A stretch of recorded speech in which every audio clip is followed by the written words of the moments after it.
আমি আমার মাথায় একটা জিনিস এখনো পর্যন্ত আমি ঢুকাইতে মানে কেউ বুঝাইতে পারতেছি না যে আমি কেন বলছি এটা, কেন বললাম আমি, যে এরা বুঝতেছে না যে এদের লাভ হচ্ছে নাকি এদের ক্ষতি হচ্ছে, এই জিনিসটা এখনো পর্যন্ত এদের বুঝাইতে পারলাম না। এদের কথা যে না আমি টাকার জন্য অন্য গেমে চলে গেছি।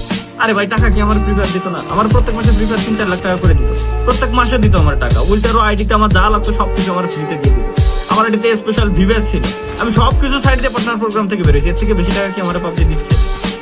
এইটুক সামান্য এইটুক সেন্স কিনা, এটুকু কি মাথার ভিতরে ঢোকে না? যে জায়গা থেকে আমি পার্মানেন্ট প্রত্যেক মাসে অনবরত এত এত টাকা পাই যাচ্ছিলাম, ওই টাকা সাইডে আমি কেন সামান্য কয়েক টাকার জন্য অন্য গেমের ভিতরে আমি চলে যাবো?